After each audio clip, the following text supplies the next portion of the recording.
பரபரப்பாக நாடே இன்னும் சொல்ல போனால் உலகமே எதிர்பார்க்கக்கூடிய இந்தியாவினுடைய பொது தேர்தல் நடந்து முடிந்திருக்கிறது. 7 கட்டங்கள், பல்வேறு நிலைகள் அந்த தேர்தலுடைய முடிவுகளை நோக்கி நகர்ந்துகிட்டு இருக்கிறோம். எக்ஸிட் போல்ஸ் பல விதமாக வெளியாகி இருக்கிறது. ஆளாளுக்கு ஒவ்வொரு நம்பர், ஒவ்வொரு ப்ரடிக்ஷன் அப்படின்னு கொடுத்துட்டு இருக்கிறாங்க. இதில் வந்து பார்த்தீங்கன்னா ஒரு ஸ்கூல் ஆஃப் தாட்டை தான் நம்ம எடுத்து இன்னைக்கு முழுக்க பார்க்க போகிறோம். பாஜகவுக்கு அதிகபட்சமாக 30% தான் வாக்கு சதவீதம் வரப்போகிறது. கடந்த முறை பெற்றதை விட 100க்கும் கீழே அவங்க சீட்டு குறைய போகிறாங்க. அதாவது 200 அப்படிங்கிறதே கஷ்டப்பட்டு தான் வரணும், 200க்கும் கீழே போகலாம் அப்படின்னு தொடர்ந்து பல்வேறு விதமான தரவுகளோட பலரும் பேசிக்கிட்டு இருக்கிறாங்க. அதில் குறிப்பிடத்தகுந்தவர் டாக்டர் பரகல பிரபாகர், திரு சஞ்சய் கே ஜா அவர்கள், கூடுதலாக திரு MK வேணு அவர்கள். இவங்க 3 பேர் வந்து பார்த்திங்கன்னா பல விதமான ஸ்டாட்டிஸ்டிக்ஸ், கிரவுண்ட் ரிப்போர்ட், அனாலிட்டிக்ஸ் எல்லாத்தையும் கொண்டு வந்து கொடுத்துருக்கிறார்கள். மோடிக்கு, பாஜகவுக்கு 200ங்கிறதே கஷ்டப்பட்டு வரக்கூடியதாகத்தான் இருக்கும், அதற்கும் கீழே போக தான் வாய்ப்பு இருக்குது. அப்படிங்கிறதுக்கு என்னென்ன மாதிரியான தரவுகளை கொடுக்குறாங்க? 30% வாக்கு அவர்கள் வருவது என்பதே கடினமானது தான். ஏனென்றால் கடந்த முறை அவர்கள் 37% வாங்கியிருந்தாங்க 2019. அதிலிருந்து 5 அல்லது 6% குறையிறதுக்கு தான் வாய்ப்பு இருக்குது அப்படின்னு பரகல பிரபாகர் சொல்லியிருக்கிறார். என்ன சொல்கிறது எக்ஸிட் போல்ஸினுடைய ப்ரெடிக்ஷன்ஸ் அப்படிங்கிறத விரிவாக விளக்குகிறது இந்த தமிழ் குரலின் வலவன் எக்ஸ்க்ளூசிவ் செய்தி தொகுப்பு. மோடி, பாஜக இந்த தேர்தலில் ஏன் பயந்தாங்க? அவங்களுக்கு வந்து பார்த்திங்கன்னா ஃபஸ்ட்டு ஃபேஸில் ஓரளவுக்கு கான்ஃபிடென்ட்டாகவே மோடி கம்பேரிட்டிவ்லி இருந்தார். பெரிய லெவலுக்கு இந்தியா கூட்டணி எதிர்த்தில் நம்ம அந்த விக்ஷித் பாரத்தை கொடுத்துருக்குறோம், நாளைக்கு நவ இந்தியாவை கொடுப்போம், இப்படின்லாம் இது ஏதோ அவருடைய விஷயங்களை பேசினார். அங்கங்கே ரொம்ப ரேராக மதம் சார்ந்த விஷயங்களே அல்லது ராமர் கோயில் கட்டியதை கூட லைட்டாக தொட்டுக்கிட்டாருங்கிறத பார்க்குறோம். அப்படி இருந்த மோடிக்கு முதல் ஃபேஸ் முடிஞ்சதும் ரிப்போர்ட்ஸ் போன பிறகு தான் அவர் பதற தொடங்கி இருக்கிறார்.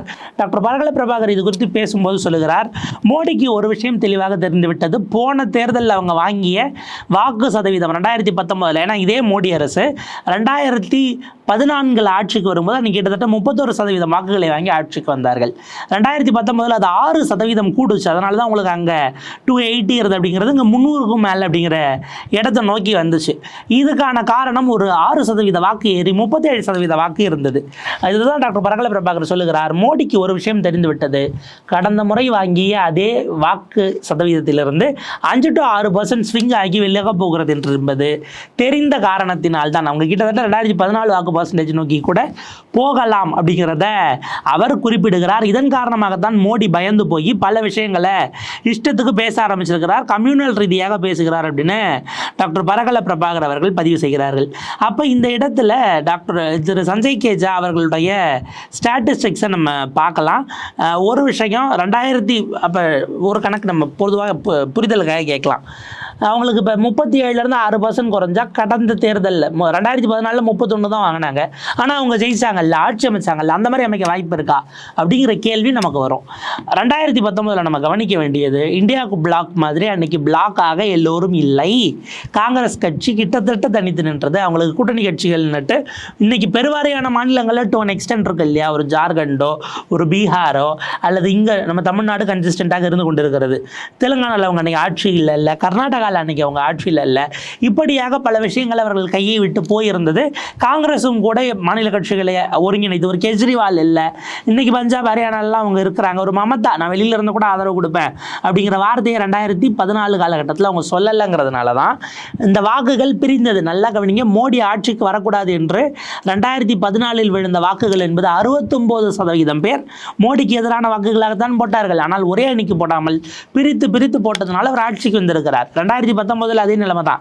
63% பேர் பிரித்து தான் போட்டிருக்கிறாங்க மோடி வரக்கூடாதுன்னு. 37% வாங்கி அவர் ஆட்சிக்கு வந்ததுக்கு காரணம் நம்மளது ஃபர்ஸ்ட் பாஸ் போல் சிஸ்டம்ங்கிறதுனால வந்தார். இப்போ நீங்கள் 37 வாங்கினா எதிரணி 38% வாங்கினா அவங்க ஜெயிச்சிட போகிறாங்கிறது தான் ஆக்சுவல் லாஜிக்காகவே இருக்கிறது. ஸோ அப்படின்னா அதனால தான் மோடிக்கான விஷயங்கள் இந்த மாதிரி காலியாகும் என்பதை டாக்டர் பரகல பிரபாகரோ அல்லது சஞ்சய் கே ஜாவோ சொல்கிறாங்க. இப்போ சஞ்சய் கே ஜா 2 உதாரணங்களை சொல்கிறார். நமது ரொம்ப உண்மையிலேயே ரொம்ப கிளாசிக்கலான ஒரு எக்ஸாம்பிள். கடந்த தேர்தல்களை நாம் பார்க்கும் பொழுது இந்த முறை பெருவாரியான ஒரு பீக்கை தொட்ட பிறகு 9-10% வாக்குகளை இழந்தது தான் கடந்த கால வரலாறு அப்படின்னு அவர் குறிப்பிடுகிறார். அவருக்கு 2 இதை கோட் பண்ணுறாரு. முன்னு 1984 தேர்தல் நடக்குது, 404 சீட்டு வெற்றி பெற்றார் ராஜீவ்காந்தி அவர்கள். ராஜீவ்காந்தி பெருவாரியான நீங்கள் 540க்கு 404 சீட்டு எதிர்பார்க்க முடியாத ஒரு வெற்றி. அஃப்கோர்ஸ் இந்திரா காந்தி அவர்களுடைய மரணம், அதுக்கு அடுத்து நடந்த விஷயங்கள் அப்படின்லாம் அதுக்கு பல காரணங்கள் இருந்தாலும் கூட அந்த வாக்கை பெற்றவர்கள் அடுத்த தேர்தலில் 1989 தேர்தலில் 197க்கு சரிகிறாங்க. 400 எங்கே இருக்குது, 197 எங்கே இருக்குது பாருங்க. அப்படி அதுக்கு பாதிக்கும் கீழே 202னா அதுக்கும் 5 சீட்டு கம்மி அப்படின்னு இடத்த பார்க்குறோம். அப்போ இதுதான் நம்ம கவனிக்க வேண்டியது அப்படிங்கிறத குறிப்பிட்றாங்க. அதே போல் 2009 காங்கிரஸ் 206 சீட்டுகள் பெற்று இருந்தது. ராஜீவ்காந்திக்கு அந்த தேர்தலில் 84-89 குறைஞ்ச வாக்கு சதவீதம் 9.57%, 9.5% வாக்கு குறைந்து ராஜீவ்காந்தி சிங்கிள் லார்ஜஸ்ட் பார்ட்டியாக வந்தாங்க. ஆனால் ஆட்சி அமைக்கல, மக்கள் எங்களுக்கு பெருவாரியான மெஜாரிட்டி கொடுக்கல, நாங்கள் எதிர்கட்சியாகவே இருக்கோம் அப்படின்னு சொல்லிட்டு ராஜீவ்காந்தி அப்போ எதிர்கட்சியாகவே இருந்தார், ஆட்சி அமைக்க முயற்சி பண்ணல அப்படிங்கிறத பார்க்குறோம்.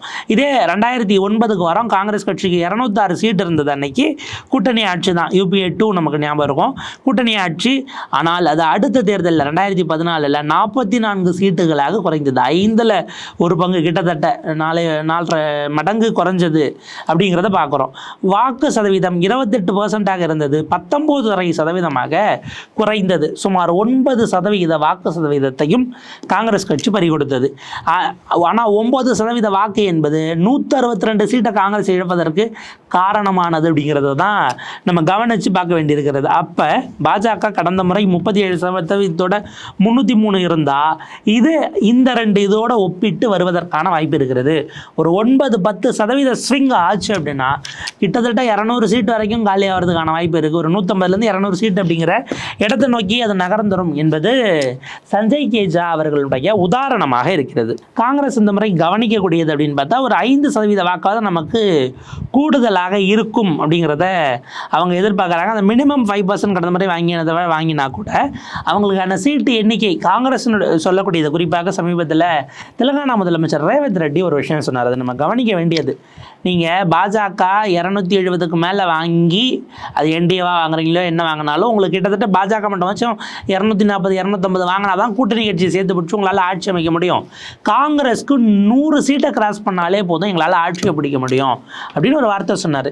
அது ஒரு வகையில் பார்த்தா அது கொஞ்சம் ஸ்ட்ராங்கான வார்த்தை, அதே சமயம் அதில் பலவிதமான அர்த்தங்கள் ஒளிஞ்சிருக்கு அப்படின்னு நம்ம பார்க்க முடியும்.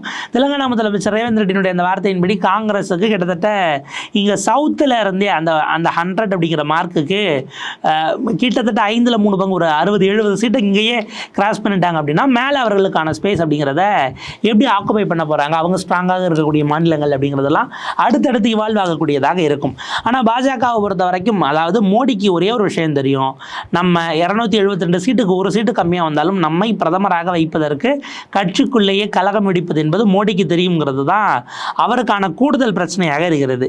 காங்கிரஸ் எஸ்பி இணைந்து பிஎஸ்பி இந்த நம்ம உத்தரப்பிரதேசனுடைய ஸ்டேட்டுக்கு போனோம் அப்படின்னா கிட்டத்தட்ட இந்தியா அலையன்ஸை நோக்கி 60% வரைக்கும் வாக்குகள் ஸ்விங் ஆகும் அப்படி சில தொகுதிகளில் அப்படிங்கிற மாதிரியான விஷயங்கள் சொல்கிறாங்க. ஏன்னா காங்கிரஸ் சமாஜ்வாதியினுடைய கூட்டணி அங்கே பல லெவலுக்கு ஜெல் ஆகிருக்கு அப்படிங்கிற விஷயத்தை குறிப்பிட்றாங்க. யூபியில் குறைந்தது 50 சீட்டுகள் எந்த பக்கமும் போகலாம்ங்கிற நிலைமையில் இருக்குது. கட்டாயம் பாஜக கடந்த முறை ஜெயித்த சீட்டுகள் இப்போ பாஜகவும் ஜெயிக்கலாம், இந்தியா கூட்டணியும் டஃப் கொடுக்குது.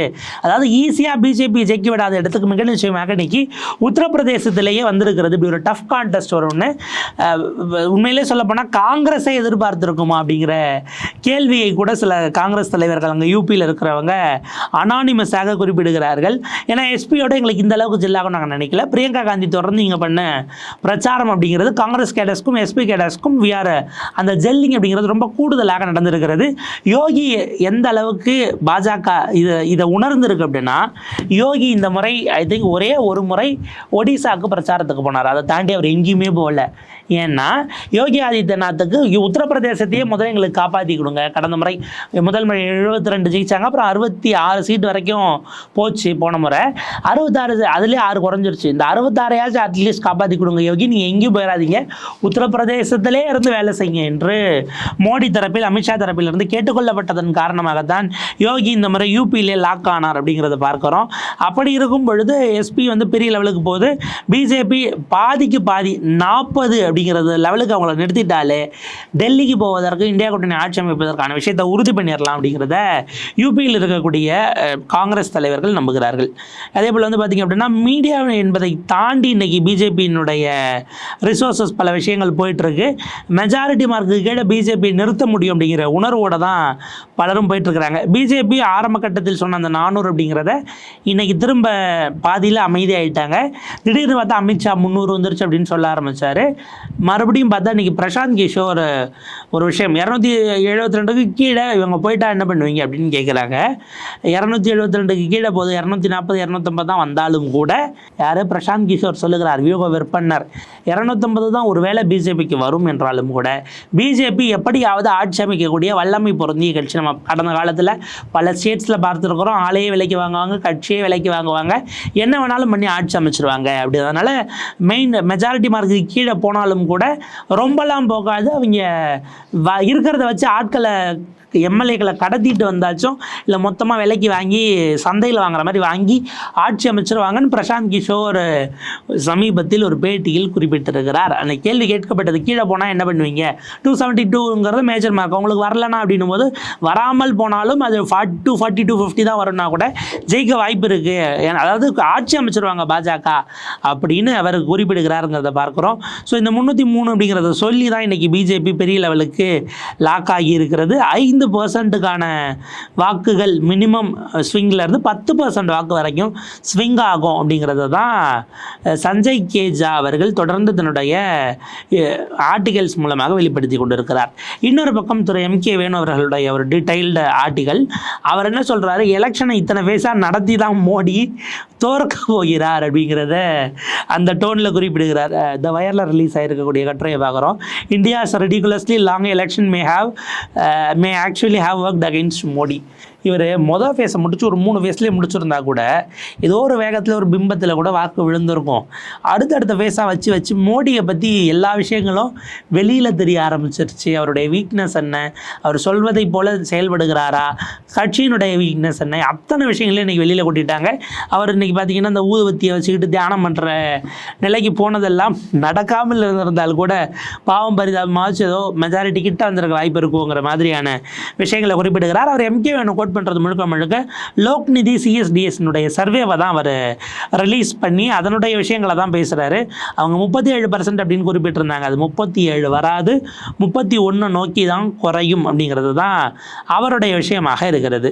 லோக்நிதி சிஎஸ்டிஎஸ் சர்வேவை பொறுத்த வரைக்கும் அவங்க இந்த நம்பர்ஸ்குள்ளே போகல, அதாவது வாக்கு சதவீதத்தை சீட்டாக கன்வெர்ட் பண்ணுறதுக்குள்ளே போல் ஓட் ப்ரொபோர்ஷனோட தான் நிறுத்தி இருக்கிறாங்க. ஏன்னா பல நேரங்களில் அந்த கன்வர்ஷனில் நிறைய தவறுகள் நடப்பதற்கான வாய்ப்பு இருக்கிறது.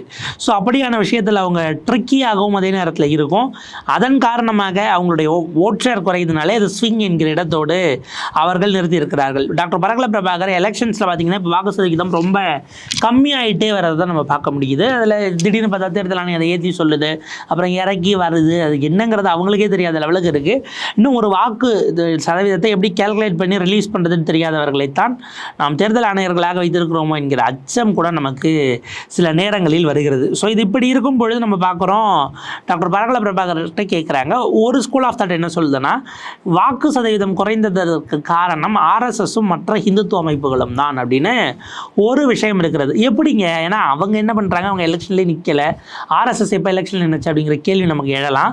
அந்த இடத்துல நம்ம பார்க்க வேண்டியது என்ன அப்படின்னா, ஆர்எஸ்எஸும் சரி மற்ற ஏபிவிபி போன்ற விஹெச்பி போன்ற மற்ற அமைப்புகள் ஒரு விஷயம் செய்வாங்க. என்னென்னா கிராமங்கள் தோறும் அவங்களுக்கான கட்டமைப்பு என்பது இருக்கும். பிஜேபியை விட அவங்க கிரவுண்டில் இறங்கி கிரவுண்ட் ஒர்க்கர்ஸாக இருப்பார்கள், பல காரண காரியங்களை சொல்லி போவாங்க. இவங்க இந்த கடைக்கோடியில் இருக்கக்கூடிய வாக்காளர்களை கூப்பிட்டு ஓட்டு போட கூப்பிட்டு வருவாங்க. அவங்க கையில் காவி குடியை கொடுத்து ரெகுலராக இன்ட்ராக்ட் பண்ணுவாங்க இல்லையா.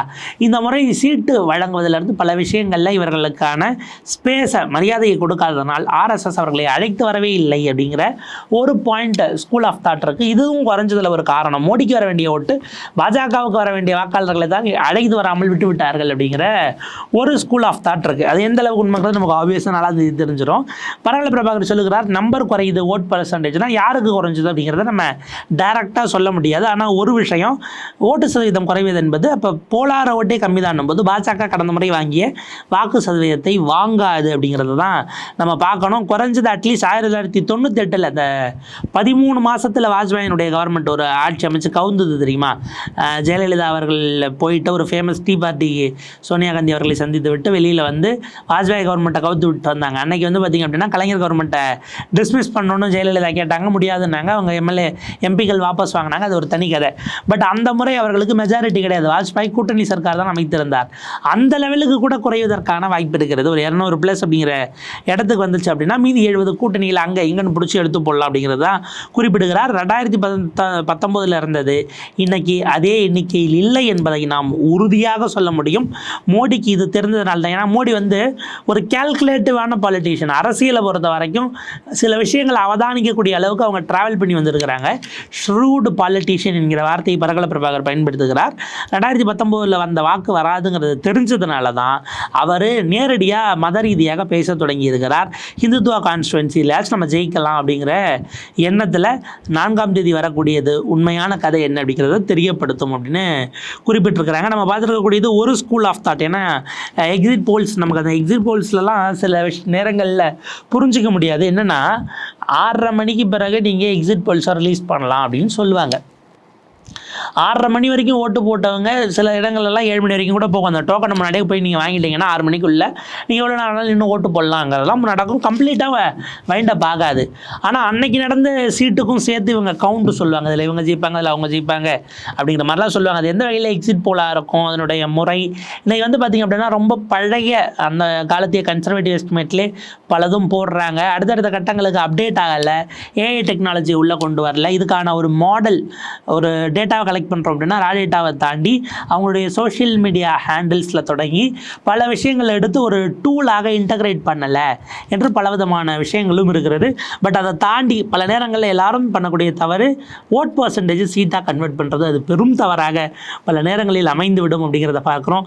இது எல்லாவற்றையும் தாண்டி என்ன நடக்கிறது, மக்களுடைய வாக்கு அவங்க என்ன முடிவு பண்ணியிருக்கிறாங்க அப்படிங்கிறத நம்ம 4ஆம் தேதி கம்ப்ளீட் அப்டேட்ஸோட ஒரு ரிப்போர்ட்டாக பார்க்கலாம். தொடர்ந்து இணைந்திருங்கள் தமிழ் குரலோடு. நன்றி, வணக்கம்.